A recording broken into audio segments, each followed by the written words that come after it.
This guy from South Carolina told me to put the fries in the bag already. I don't know if you can tell, but obviously I've been crying all day now because of that.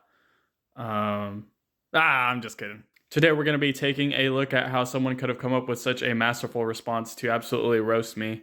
I'll give you a hint, education isn't so great in South Carolina. Asa is a guy from South Carolina who's a proud Republican and who loves Jesus.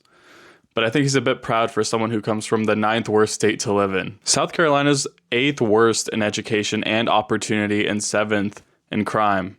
But don't worry, because I think the people in charge are trying to make South Carolina the number one worst state to live in. Perhaps their education is so crummy because they can't get to school, and even if they could, their internet is also poor. Or maybe it's because they don't need education. Maybe they just need wage slaves. They can't move up the economic ladder there, and there's hardly any equality. At least the wage slaves can afford to keep up their lifestyle.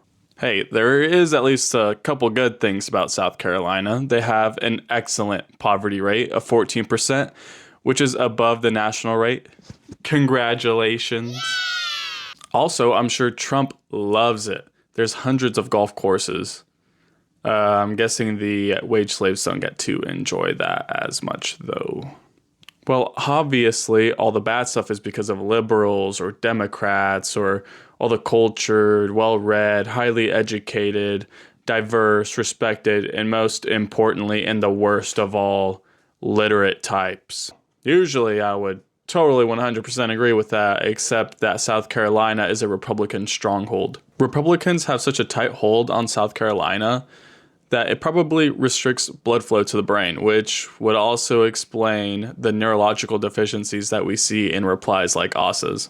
Since 1995, Republicans have had a majority in the House in South Carolina. And no, I don't mean your own house, Asa, and I definitely don't mean the White House, I mean the House of Representatives.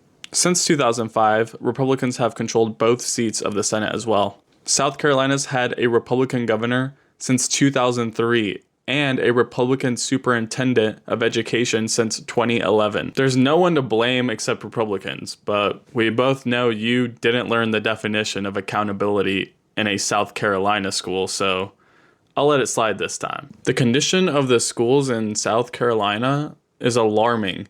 Young kids don't go to school, and when they do, they can't do math or read at a proficient level. And when they grow up, there's a 1 in 5 chance they won't graduate high school on time. Kara Anderson interviewed Catherine Shoemaker and Kenna Jennings, the CEO and a senior director respectively at Public Education Partners, a nonprofit organization that has the objective of cultivating improvement in public schools.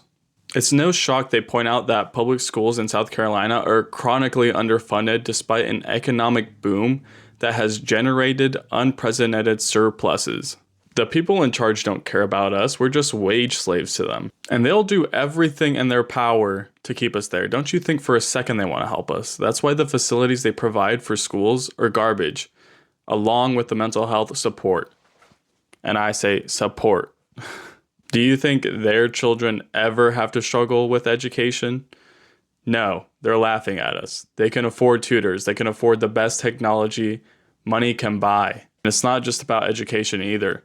They can obviously afford the best doctors that money can buy as well. Their kids will never have to know the struggle of backbreaking work, whether it's in school or in a job or a career. The poor have to work 100 times harder than they do just to exist. And for them, let's face it, it's entertainment. They pit struggling Americans against each other because it's the easiest way to keep us distracted from the real issues. That there are too many Americans struggling, and we're letting them fly under the radar by fighting each other. We need to come together. They look at data from other states that are doing well in education, and do they help us with that? Do they look at the facts to try to better our education? No, they want to keep us as wage slaves.